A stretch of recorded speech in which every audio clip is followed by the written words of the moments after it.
अहम खबर शामिल करते हैं। नैब ने मरीम नवाज की बरी करने की नई दरख्वास्त का जवाब दे दिया है। Avon field reference. नैब ने मरीम नवाज की सजा पर पॉलिटिकल इंजीनियरिंग का इल्ज़ाम मुस्तरद कर दिया है। नैब का ये कहना है कि मरीम नवाज और नवाज शरीफ ने आज तक लंदन फ्लैट्स की मनी ट्रेल नहीं दी है। मरीम नवाज के वालिद नवाज शरीफ, उनके भाई हसन और हुसैन नवाज अदालती मफरूर हैं। एवन फील्ड रेफरेंस का फैसला जज मोहम्मद बशीर ने किया। जज अरशद मलिक का इससे कोई ताल्लुक नहीं है। इसी पर बात करेंगे नुमाइंदा दुनिया न्यूज़ आमिर सईद अब्बासी हमारे साथ मौजूद हैं। जी आमिर सईद अब्बासी, बताइएगा इस हवाले से। देखिए, एवन फील्ड रेफरेंस में सजा के खिलाफ जो मरीम नवाज की अपीलें इस्लामाबाद हाई कोर्ट में ज़ेर समाअत है, उसमें मरीम नवाज ने जो गुज़िश्ता समाअत है उस पर एक नई दरख्वास्त दायर की थी और ये कहा था कि कुछ ऐसे हकाइक सामने आए हैं जिसकी वजह से उन्हें बरी कर दिया जाए। लेकिन अब उसका जवाब दिया है नैब ने, और नैब ने ये तमाम इल्ज़ामात मुस्तरद कर दिए और ये कहा है कि कोई नए हकाइक सामने नहीं आए, बल्कि आज तक लंदन फ्लैट्स की मनी ट्रेल के हवाले से नवाज शरीफ या मरीम नवाज ने कोई सबूत नहीं दिया।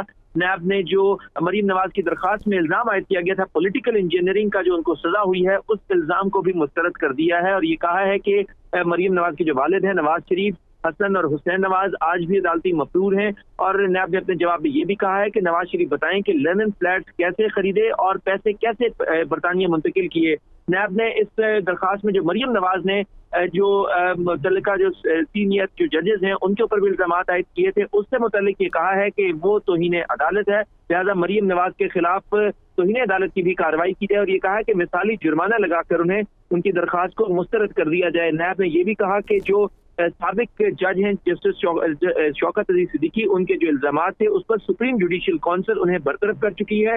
इसके अलावा एवन फील्ड रेफरेंस का फैसला जज अरशद मलिक ने नहीं बल्कि जज एहतसाब अदालत मोहम्मद बशीर ने तहरीर किया था और उसको तमाम जो फेयर ट्रायल था उसको यकीनी बनाते हुए एहतसाब अदालत ने एवन फील्ड रेफरेंस का फैसला सुनाया था। और ये भी जवाब में नैब ने कहा है कि जज अरशद मलिक की वीडियो और उनके बयान और को जो है वो झूठ करार दिया है और ये कहा है कि उनका हकाइक से कोई ताल्लुक नहीं है।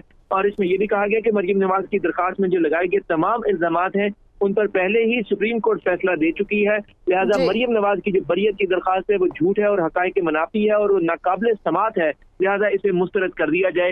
नैब ने यह तफसीली जवाब इस्लामाबाद हाई कोर्ट में जमा करा दिया है। जी आमिर सईद अब्बासी, बहुत शुक्रिया, आपने तफसीलन अपडेट किया।